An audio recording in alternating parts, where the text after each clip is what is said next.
It's the professional MasterChef quarter-final.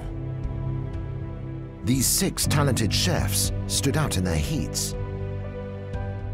Now, they will face 2 more challenges to test them even further. My face doesn't probably show it, but kind of poker face. Just try and keep my cool, but really, yeah, panicking inside. Feeling really excited, really motivated, and ready to go.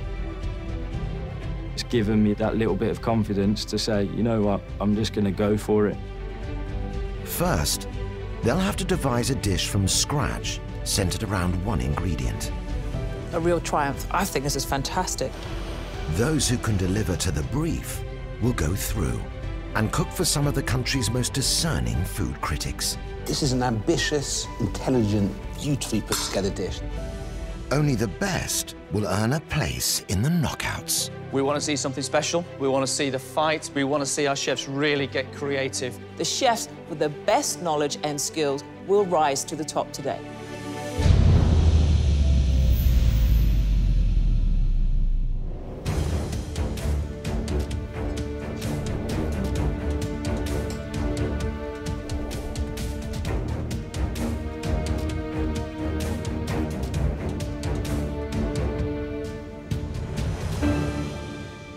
Chefs, this is your invention test. What we have behind us is a table with some beautiful ingredients. Ingredient that you're all very familiar with. You may not use it every day in your food, but today you're going to need to. And it has to stand out from all the other ingredients that you put on your plate. Come up and grab your ingredients. Along with their coffee, the chefs can choose additional ingredients from the larder that includes a selection of fish, meat, fruit, vegetables, herbs and spices.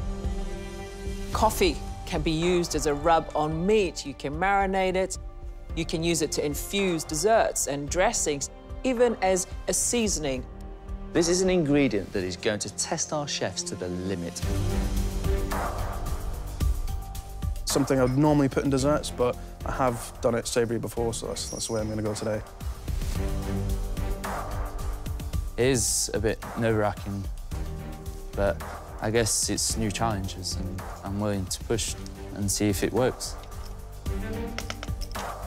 Coffee and chocolate go hand in hand, really.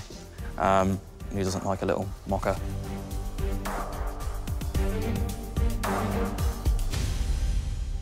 Right, chefs, you have 70 minutes for one outstanding plate of food that's going to get you through to cook for our critics. Off you go.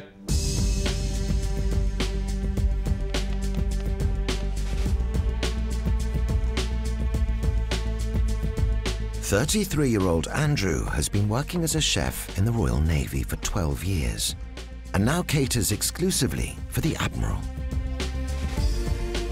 So I've had a lot of practice making things off the cuff. I can't get things delivered because it's within a naval base, so I have to go out and shop for all my produce. And I don't drive, so most of the time I just take my skateboard out.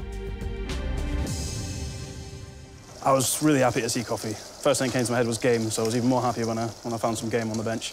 I have cooked venison with coffee before. It is a combination that works. So I've chosen 2 different types of coffee. I'm going to use the green coffee beans mixed with some pistachio for a crumb. It's going to roll the venison in. And I've also gone with coffee, which I'm going to make a sort of sauce out of that with a bit of chocolate in the sauce as well. And I'm doing a puree of parsnip with a bit of vanilla as well. So you're going to be tasting vanilla, coffee, and chocolate. Fancy.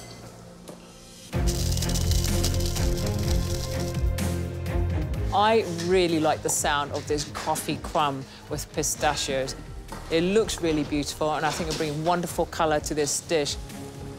We all know that chocolate works with venison, but I want to taste coffee in Andrew's sauce, so he's got to get the balance of chocolate and coffee just right. Head chef Stu works in an unconventional fine dining restaurant, where the restaurant's ambiance comes from a rock music soundtrack. My style of food, I'd say, is quite out there. It's not like any other restaurant, really. That's the whole point. Try and push for things that people aren't doing. Try and be as fresh and as original as possible.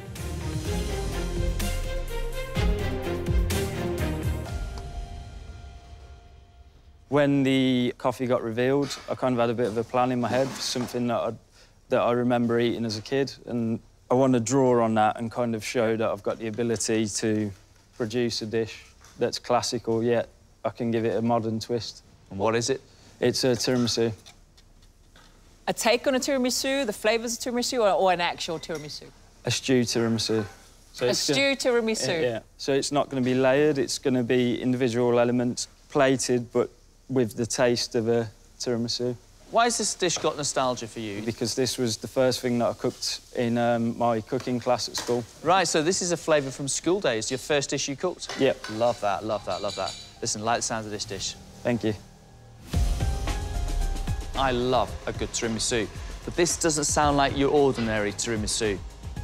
We've got an orange sponge, chocolate ice cream, white chocolate and coffee mousse, coffee twirl and a coffee syrup. There's a lot of work here, and 70 minutes is not a lot of time.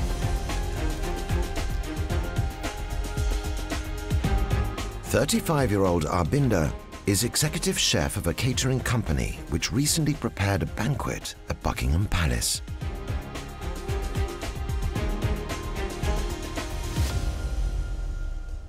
So the dish is going to be a pork tenderloin, which is going to serve along with the rainbow carrots, parsnip puree, which is going to go with the crispy kale. So where's the coffee going in your dish? So coffee, I'm using a bit in the parsnip puree, and I'm going to use it as a curry marinade for the pork. Being from South Indian, they use a lot of coffee in their food, a bit of coffee influenced. So it will give you a tinge of spices and with the coffee at the back throat. Arbinder is doing a pork dish, and he's using the coffee to add to his curry. But I don't want the spices to overtake the flavour of coffee. Coffee needs to stand out with this dish in some way or another. The balancing of the food is one of my greatest strengths. It's all about giving the different flavors in your mouth, which takes your tongue, you know, up and down. So they're going to feel a good punch, fingers crossed. Chefs, you've got 30 minutes left. Sam runs his own catering company in Exeter, specialising in pastries. I don't think the judges have got a full idea of what I'm capable of. I've not done any pastry well yet, which is definitely my strength. Hopefully I'll be able to show that and showcase what I can do. Hopefully I'll get the opportunity to go further. It'd be brilliant to get further. You look quite happy with this challenge. Yeah, I was really happy when the coffee was revealed. It's hugely diverse, but it's also something I'm quite comfortable with. I've used quite a lot. So I'm making dessert. So I'm making a milk chocolate mousse with a coffee and cardamom caramel, coffee sponge, and coffee cardamom caramel. What concerns you about this? Timings, everything's setting, being the right consistency in the time limit, yeah. I think you've got a point to prove here in the dessert department. Yeah, definitely, definitely. Hopefully I can. Let's go for it, Sam. There is quite a few techniques here. Chocolate mousse, which needs to set. There's also a coffee and cardamom crema, again, something else that needs to set. A sponge to make, a twirl, and a coffee caramel. But coffee is widely used in desserts, and I think very much is going to work in Sam's favour.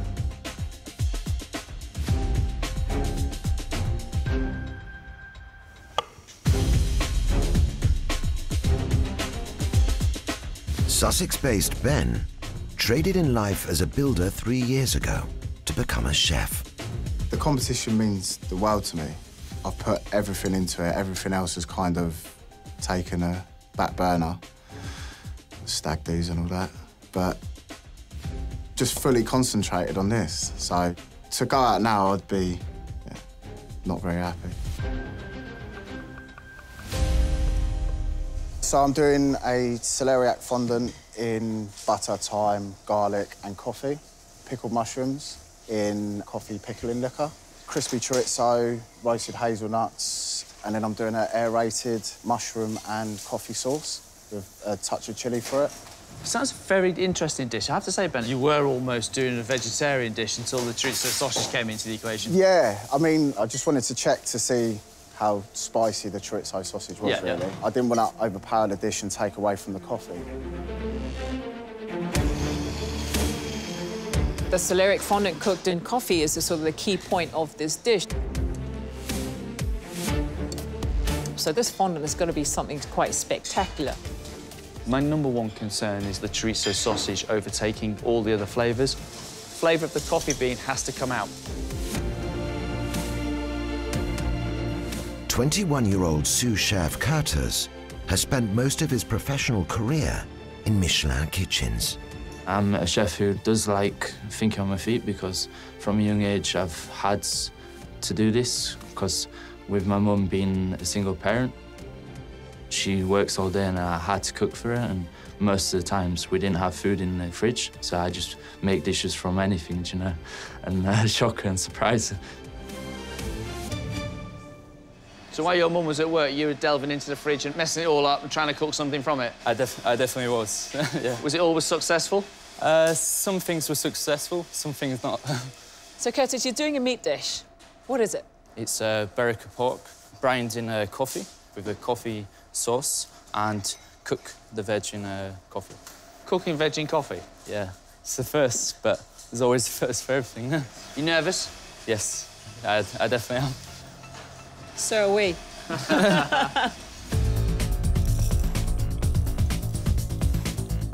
A Berika pork, which has been cured in mushroom duxelle, which has been fried in coffee salt.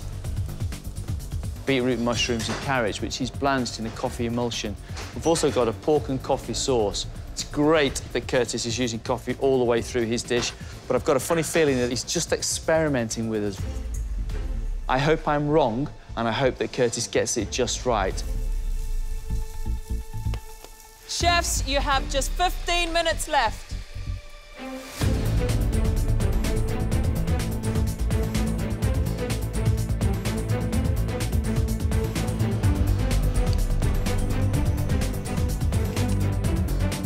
Time is nearly up. Last touches, come on.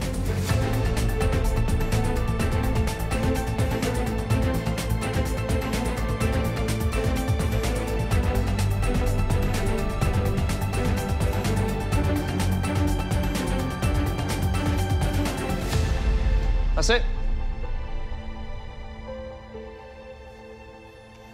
Oh, some pretty looking plates of food kicking about. Nice. First up is Andrew, who coated his venison in a pistachio and coffee crumb and served it with roasted potatoes, sautéed wild mushrooms, glazed baby carrots, parsnip and vanilla puree, and a chocolate coffee sauce.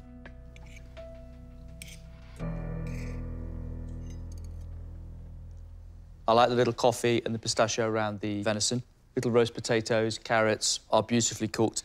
The dish has got a lovely balance to it. There is coffee running through it in a very delicate way, so I think you've really used the ingredient incredibly well. I also like the fact you've kept some of the garnish neutral, because I find it would be too much coffee otherwise. It's there in the sauce and in the venison, you don't want it anymore. I think in terms of the brief here, Andrew, you got it absolutely right. Thank you. I'm really happy, yeah.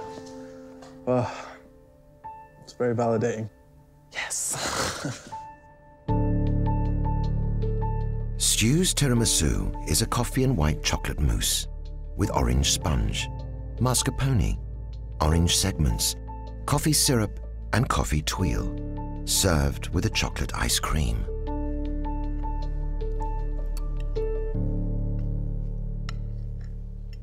I've gone around this dish and searched for the coffee. And for a minute, I thought I wasn't going to find it. Now I've just finished eating it, and I can now taste the beautiful flavour of coffee on my palate. I like the texture of the mousse. The orange sponge is nice. But I really think that there's a great opportunity to pack coffee into the chocolate ice cream, because I just thought that would have just really accomplished the task. I agree that the ice cream is possibly where you could have really put the oomph through this and nailed it with the coffee flavour because it's so subtle. The cremo, for me, could be a bit more rich as well, but with the flavours on this plate, they work very well. The orange chocolate with the hints of coffee, nice. I'm feeling happy. I mean, it went to plan. There's a couple of things that I would change in reflection, but I feel like I've done myself proud. Our Binder's dish is coffee roasted pork loin, served with coffee parsnip puree, carrots, shallots, kale, mushrooms, and a coffee curry sauce.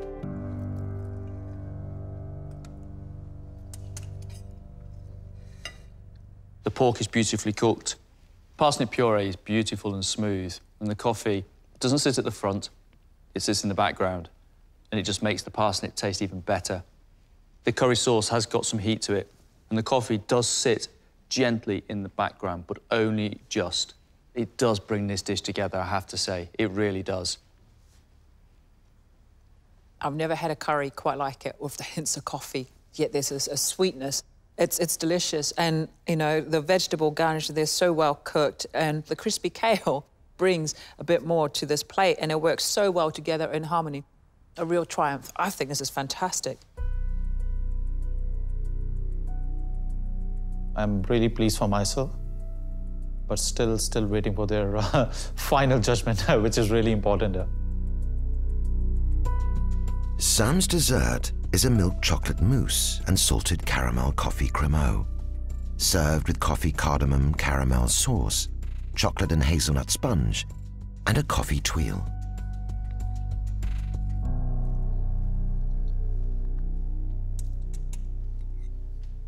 The milk chocolate mousse is very sweet for me, personally, and possibly too much of it that it starts to cancel out the amount of coffee that's on the plate. But when you do get, you know, the caramel, the salt, and then the hints of the coffee with some of that sponge, it works very well. But overall, when it comes down to the brief, you've captured it very, very well. You've got the coffee running through the cremeux, you've got it in the tuile, you've got it in your syrup, and I've got the lingering flavour of chocolate and coffee on my palate, which is absolutely delightful. Sam, you had a point to prove. You're a pastry chef that knows his craft, and you've shown that. Thank you. I don't want to get too excited about it because I don't want to jump the gun. I think I've done enough. Ben's celeriac fondant is infused with coffee and served with chorizo crumb, carrot, beetroot and dill, coffee pickled mushrooms, hazelnuts, blackberries, and a coffee mushroom and chili aerated sauce.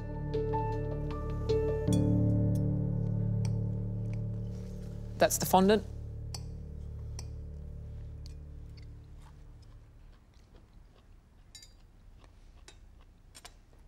You've got the hints of coffee running through this espuma, and it's tasting really lovely, and there's a bit of sharpness through it. I really like it. And then there's this heat going through it, which was really nice through the dish. But now that's all I've got is a strong heat sitting in my mouth. I've lost the coffee. I really like the idea of celeriac and the chorizo crumb going through it. And together, they're flavours that work. But I'm disappointed that the fondant, you know, is not cooked. The acidity of the pickled mushrooms and the coffee, you've got that nice. It works lovely. And the idea of the coffee in the mushroom sauce, great idea. Just not quite hitting the mark, unfortunately, because of the chilies killed the dish.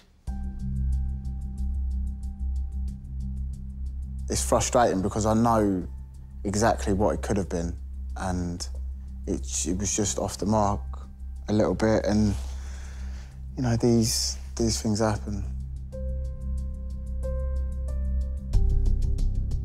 Last up is Curtis, with his coffee brined Iberico pork, served with coffee poached beetroot, carrots and leeks, with a creamy coffee sauce.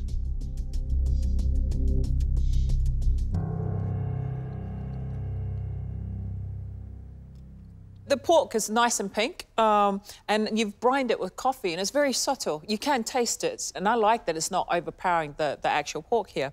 The vegetables are cooked nicely. You've cooked them in coffee. Again, though, it's very subtle. Curtis, I would have preferred you to be a little bit more braver with this challenge and really push the coffee flavour through this dish a lot more. You've cooked everything beautifully well, but it lacks coffee flavour.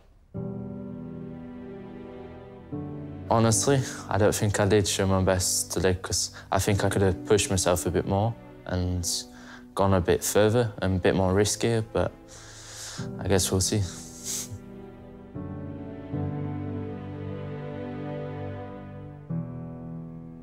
good job today, our chefs. I was pleasantly surprised. A couple of issues here and there, but overall, I thought they used the ingredient to the best of their ability. The subtle hint of coffee in Abinder's cookery today was sublime. For me, the star of the dish was that curry sauce with the coffee sitting behind it. Great dish from Andrew. Wow, did he push that coffee flavour into that sauce. I liked that the rest of the garnish was very neutral because I thought it would be too much. Sam used coffee all over this dish, and he had a lot of work to do, a huge amount of skill. The crème with the cardamom and the coffee was delicious. We have Andrew and Albinder and Sam going straight through. Ben made us the celeriac fondants. I really liked the flavours of the coffee and the mushrooms, bit of sweetness in it, and the warmth of the chilli. But then after a while, all you got was a hot chilli in your mouth, and you could not taste anything that was on the plate. I thought Curtis's dish was executed nicely from a cookery point of view. I just don't think that he used the coffee element of the idea enough. A real shame. And surprisingly, they were all cooked with coffee. I like Stu's dish. I like the interpretation of the tiramisu, his way. However, they should have packed more coffee into their ice cream to really finish this dessert off. We need to pick the strongest chefs who can cope with cooking for our critics. Who are we taking through? Of course I want to stay in the competition. I want to try and push as far as I can and make everyone proud. I could get through on a technical fault, but I doubt it. Very much doubt it. I honestly really want to stay in the competition. It might look like I'm nervous now, but honestly, I do want to stay. It means a lot to me.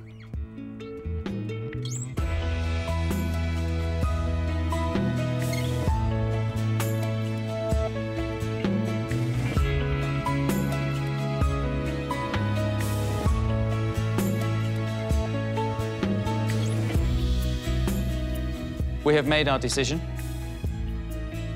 And the first chef leaving the competition is...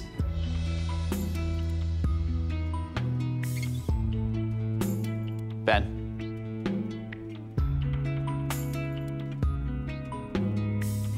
The second chef leaving the competition is...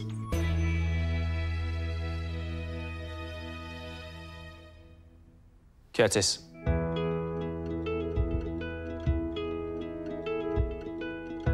Thank you. It's disappointing. I do feel like I could have given a lot more, but I guess I just messed up, and it's a shame because I had a lot more to show. I feel like I had a hell of a lot more to give. I think that's the thing that's disappointing more than anything, but at the end of the day, it's life, isn't it?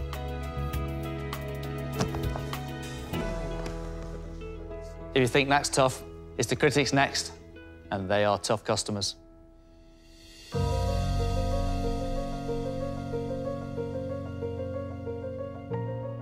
Chefs, this is a fantastic opportunity for you to showcase your style of cooking for some of the best critics in the country. Grace Dent, Tom Parker Bowles, and Jay Rayner. At the end of today, one of you is going to be leaving the competition.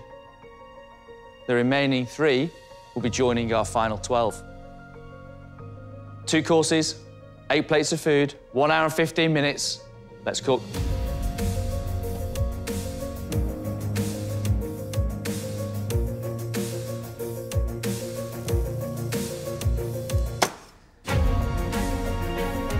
In the Navy, it's not a normal thing for a restaurant critic to taste your food. But used to cooking for important people and VIPs and foreign ministers, cooked for royalty, so it's not unusual for me to be under this kind of pressure.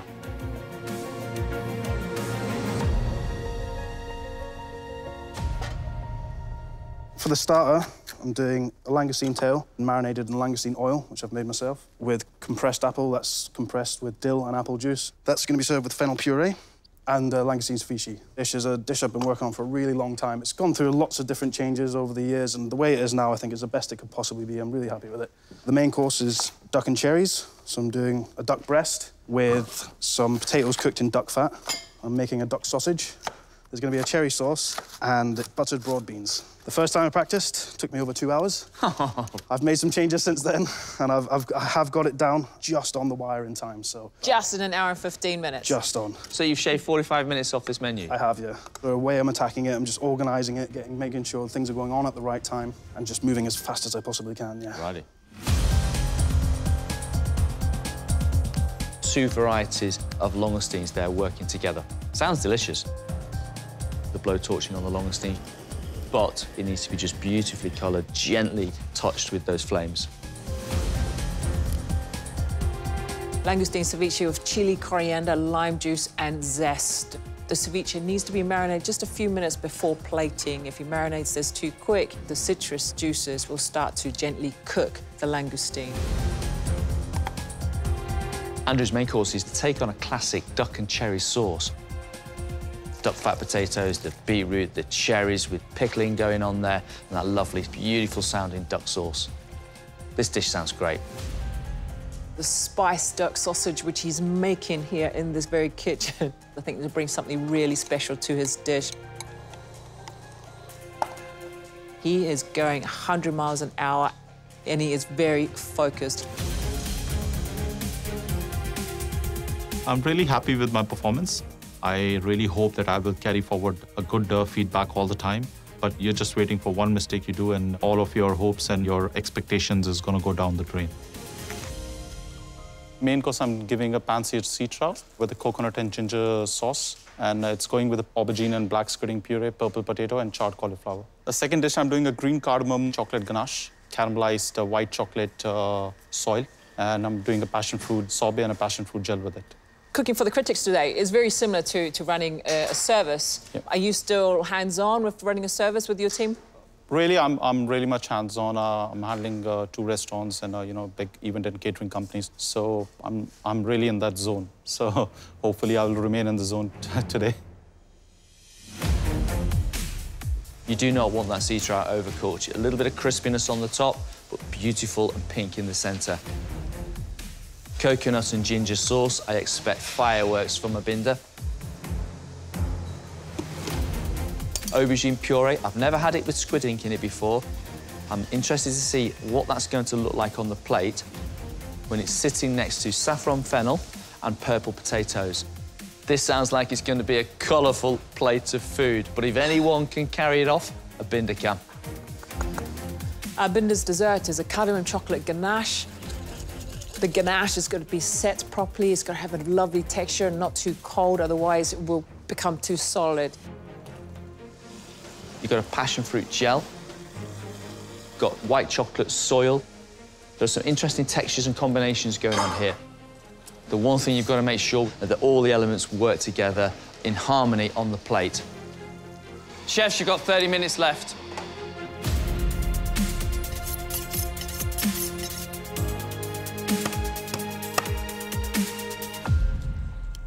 How are you doing, Stu? Yeah, I'm feeling good.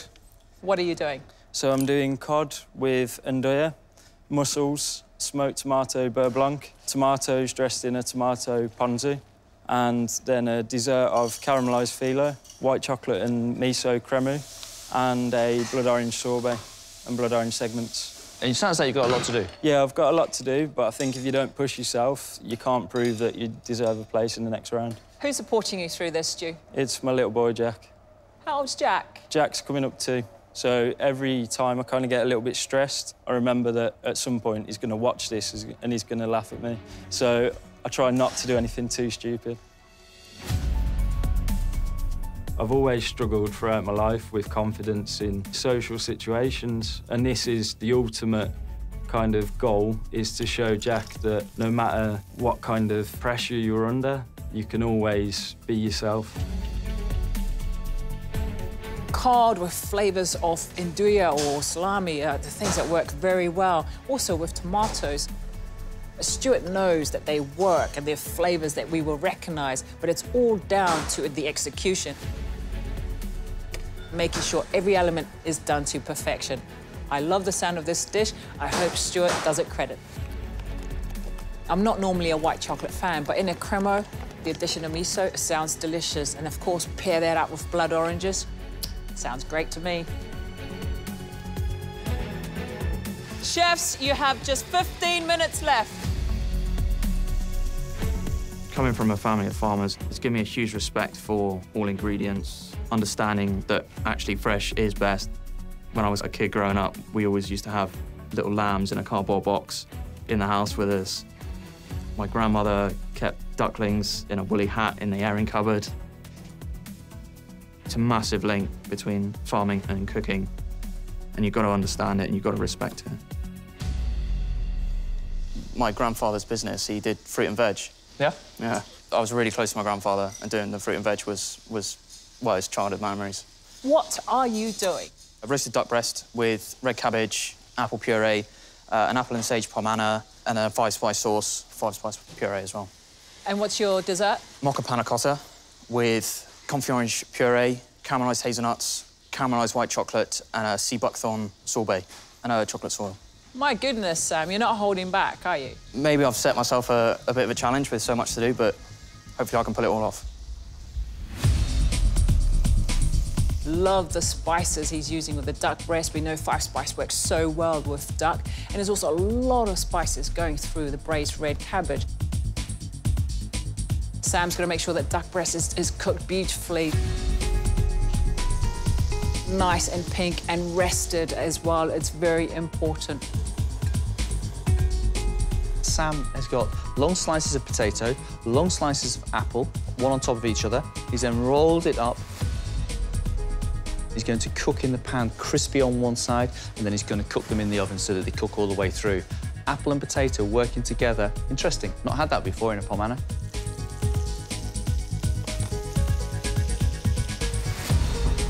Sam's dessert is a mocha panna cotta. He's serving it with confit orange puree, a sea buckthorn sorbet. Sea buckthorn is a sour, bitter berries, quite an unusual flavour, and it needs to be used on the right dish at the right time. But Sam is a pastry chef, so I really believe that he would have worked with all these ingredients before, and I'm sure that he's tried and tested this dish.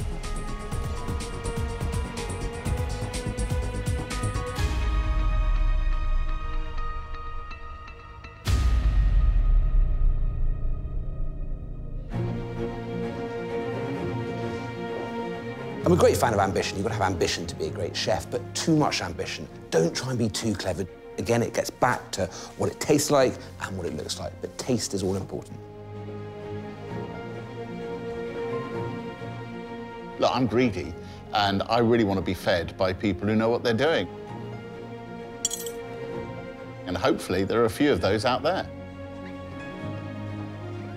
You know, there's something about seeing us three gargoyles all in a row that actually just melts chefs. They go to pieces. So, yes, you know, what I look for when I come in is someone that can just keep their nerve.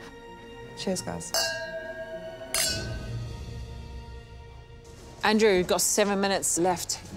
How are we doing? We're going to be all right? So I'm pretty much right on time. Having bought several ex-boyfriends' torches over the years, I've eaten some horrible torched food. Be kind to the langoustine, and the langoustine will be kind to you. I take ceviche very seriously, and what would worry me hugely is if they put it in the citrus juice for too long and it just becomes overwhelmingly citrus. Right, Andrew, you've got a couple of minutes left. We're looking good. I'm happy with how everything looks, yeah.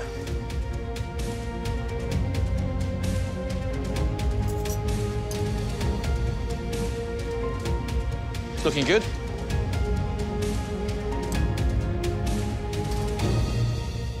Off you go. Lovely.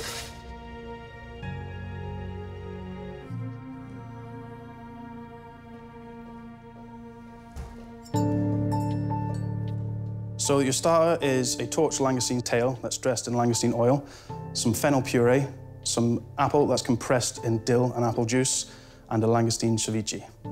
Thank you. Thank you. This is tiny. Look at me and look at it. It's absolutely tiny. That said, it smells nice. Yeah, it does.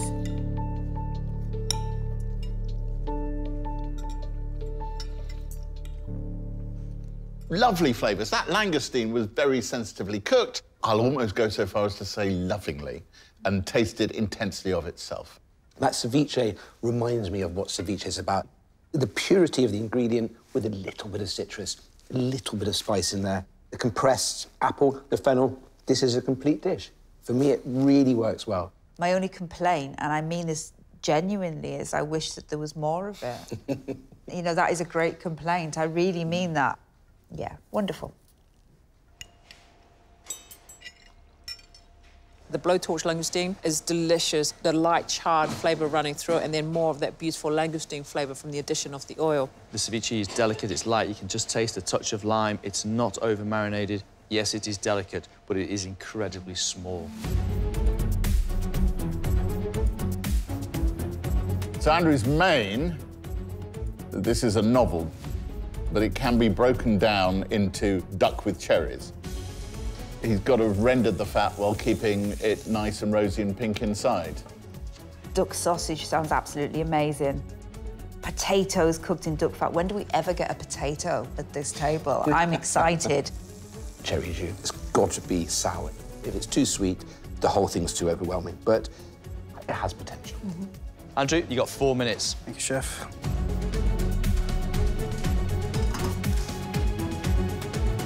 Everything's cooked in time. That was pretty much the fastest I've ever worked. So everything is ready? Everything's ready. And we're on time? We're on time. Nice. So you can enjoy this part? I can enjoy this part, yeah.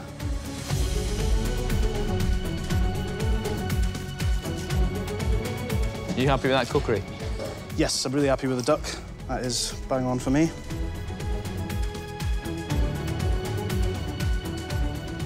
You done?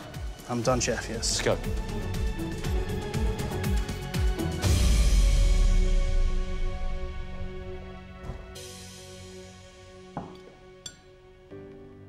So for your main course, we've got a duck breast with a spiced duck sausage, roasted golden beetroots, some potatoes cooked in duck fat, buttered broad beans, and a cherry sauce.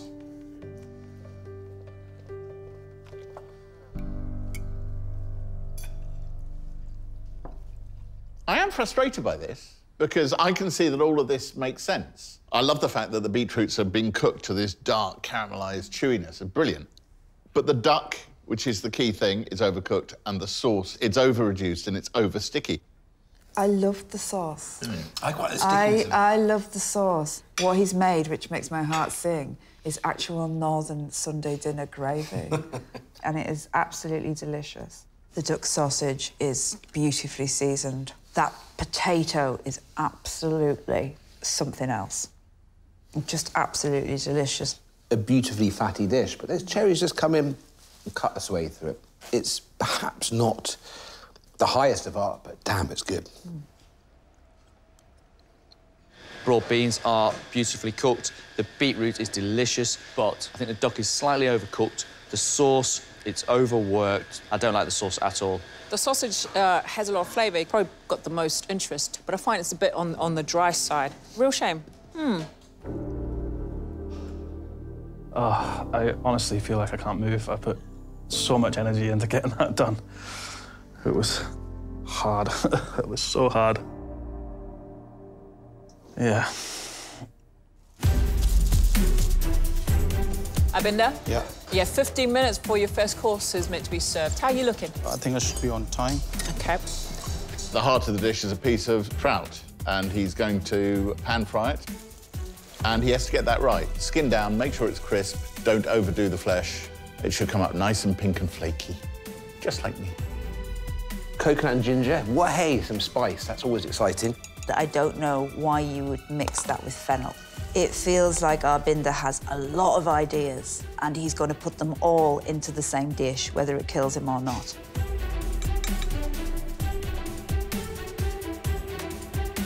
How's that looking? Yeah, it's looking fine, perfectly done.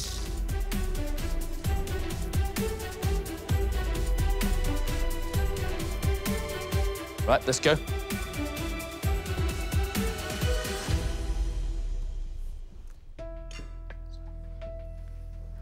So it's a pan-seared sea trout with a roasted aubergine and black squid puree, caramelized cauliflower. Fennel is just cooked in a saffron broth, the chicken stock, And it's served with a coconut and ginger sauce here. Thank you. Its colours, it's so beautiful.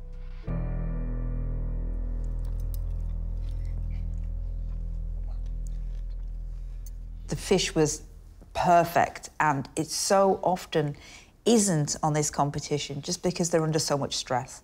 I loved the fennel. I like the fact it was al dente. It's caramelised, there is saffron there. And I absolutely loved the cauliflower. That sauce, give us more sauce. Coconut and ginger and, you know, lots and lots of that, because that, for me, is a star. I actually think the aubergine and squid ink sauce is really kind of deep and funky and quite full-on. I could do with a little bit more of that. There is lots of really good stuff potentially happening. You just need to turn the volume up a bit. The trout is cooked nicely and the skin beautiful and crisp. I really like the pepper potatoes with the curry leaf. I was hoping for a little bit more spice running through this dish. It's just a very, very light curry sauce. I was expecting a much bigger flavour, or even more of it. How was that? Yeah, it's tough. 15 minutes? Good luck. Cardamom and chocolate, fantastic combination. Passion fruit, again, works, but it's slightly like Arbinder's been through the greatest hits of the last 5 years and decided to put them all together on one plate.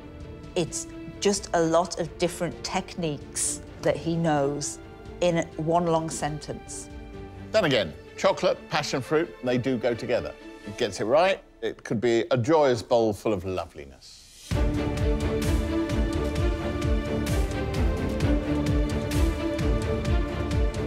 Right, Arbinder, let's get your sorbet on and get going.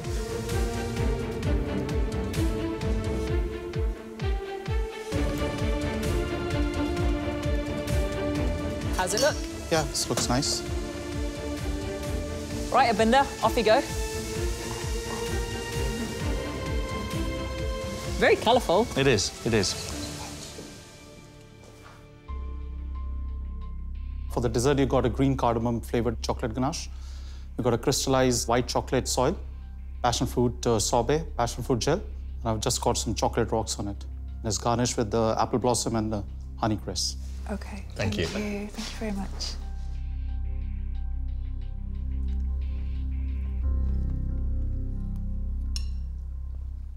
The cardamom has not been overplayed in the ganache, or, to put it another way, you can barely taste it. The chocolate rocks aren't rocky. They look a little bit flaky and rock-like, but they're actually just quite soft. There's not a lot of flavour there. I wouldn't say that that was soil. It's a flaky, gritty substance. The sorbet is fantastic, has the right sharpness and acidity that is a really fine sorbet. But it is a triumph of technique over taste. If you like chocolate, it works. The passion fruit sorbet is a refreshing addition to the dish. It's not groundbreaking, it's not unusual, but it's been well made. But what I'm missing is Arbinder's personality. It was going to shine through in this dish in the addition of the cardamom. I can't find it. So I'm a bit disappointed.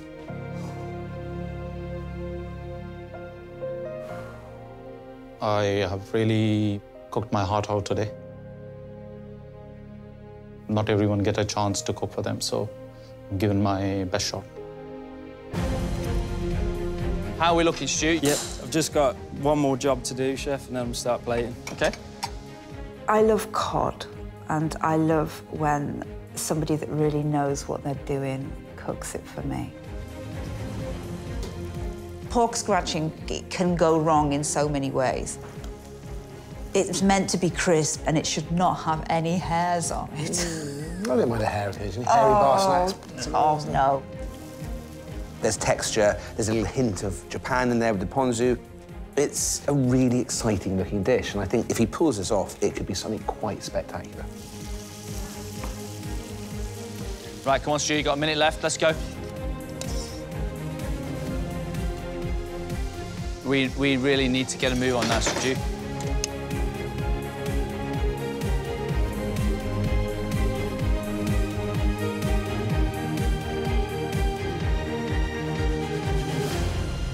Ready to go? Yeah, Chef.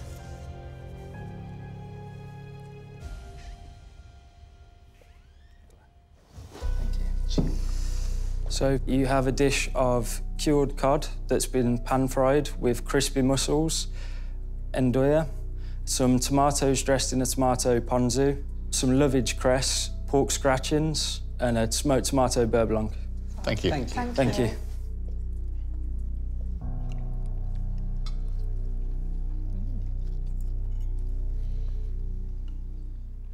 The cod it just sort of lightly falls apart into those mother-of-pearl flakes. The sauce underneath is glorious, and the texture of the crispy mussels with the little bits of puffy pork skin. Not really pork scratchings, more the chicharrones things. Really good. You know, the kind of the white, beautifully cooked flesh of the fish. But what he's actually made is a really perfect, smoky, fiery, sausagey paste, which is just great. That smoked tomato beurre blanc is something absolutely astoundingly good. This is an ambitious, intelligent, beautifully put together dish. The flavours are big and bold, but never brassy. It's a really great dish. I love it. I find the cod has been over-salted. It's too salty. But I really like the flavours of the nduja with the tomatoes. It's a match made in heaven. You've got smoked tomato beurre blanc, which is also delicious. But you lose the beurre blanc once the nduja has taken over the base of the dish, which is such a shame. Right, Stu, you've got a couple of minutes left. Yes, chef. How long is it going to take you to finish this dish? A couple of minutes. So we're good then? Yes, chef. Caramelised phyllo pastry. Miso and white chocolate. Always delicious. Adding miso to anything in a pudding is a winner for me. So we're building a little mille-feuille up then? Yes, chef. Yeah. And sorbet. That blood orange sorbet ought to make me frown slightly with a bit of acidity and sweetness. Well, you're going to have to be quick there, Stu. Right, Stu, off you go.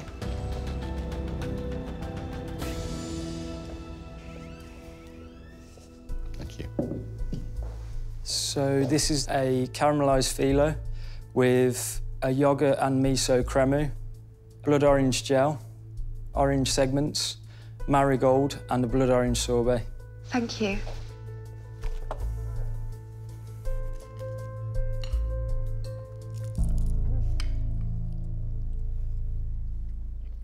I loved the phyllo. It was caramelised beautifully, and it was soft and it was sweet, and it had just the right amount of give on it. It wasn't dry.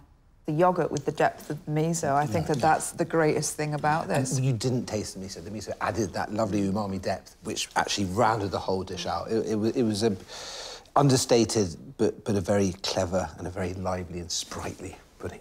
That blood orange sorbet is brilliant. A 2-litre pot of that, a box set, and I'm there on my sofa in my underpants with the curtains closed, and really, I could eat an awful lot of that, ideally by myself.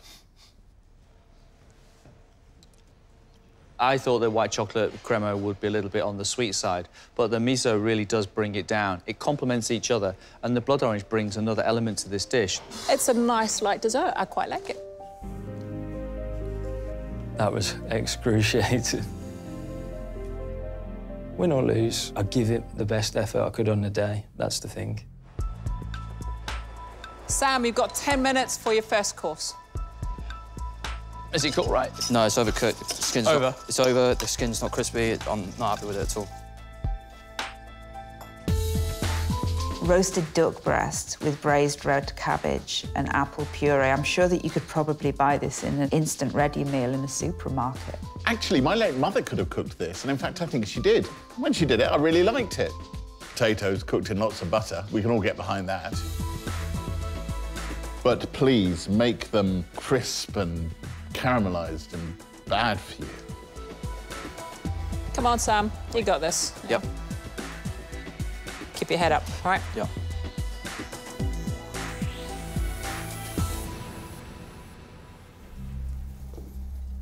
Today I've prepared a roasted duck breast with a braised red cabbage, an apple and sage pomander, an apple and 5-spice puree, and then a 5-spice duck choux. Thank you.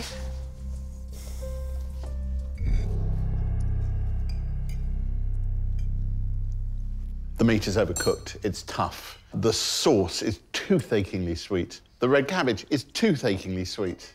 The white puree is sweeter than most of the desserts we've already had. It's so sugary. It is like eating a delicious duck pudding. The potato ribbon, I like the idea of apple and potato, but it doesn't even seem cooked, the potato. Yeah, what do you say? It was a bad day at the office. Unfortunately, everything on this plate is far too sweet. The cabbage is too sweet, the sauce is too sweet, the duck is overcooked. This dish had great potential. I'm really disappointed here for Sam. Come on, Sam. Sam, you've got 15 minutes to finish your dessert. Yep. All right. This should be your strength, OK? So make it the best panna cotta you've served so far, OK? Will do. We get so many panna cottas. It's chocolate soil. Stop it. Caramelised white chocolate. He's going to have to have done all of this brilliantly for me not to be banging my head on the table. Sam, how are we looking? Everything's ready. Excellent.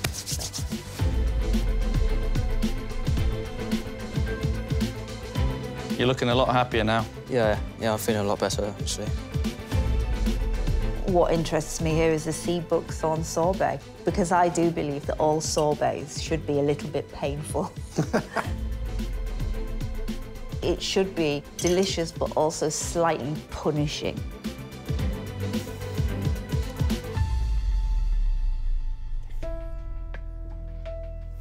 I've made a mocha panna cotta with a sea buckthorn sorbet, comfrey orange puree, chocolate soil, caramelised white chocolate rocks, and caramelised hazelnuts. Thank you. Thank you.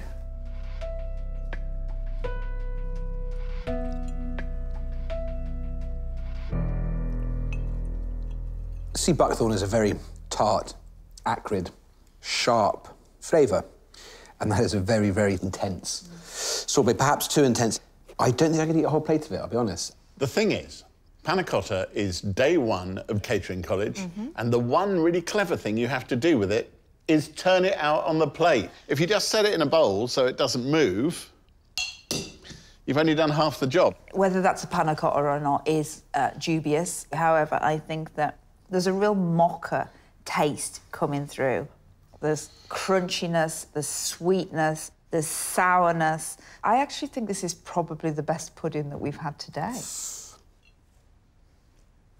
Sam's panna cotta has a beautiful texture to it, and the coffee flavour is just right.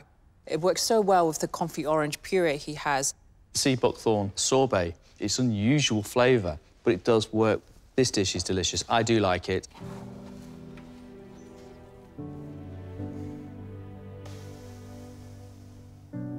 That is up there with the hardest things I've done, yeah. So many things I wanted to do better, and just trying to do too much, probably. Trying to do too much.